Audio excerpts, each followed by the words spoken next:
of the additional services that she provided was ancestral services.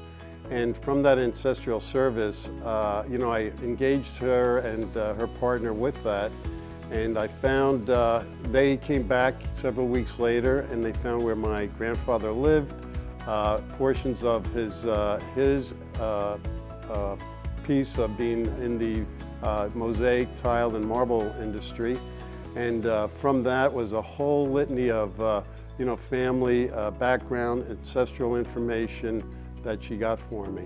And from that, the day that we arrived, we went up to Siquals, Italy, and we visited Primo Canera's museum, which was a part of my family.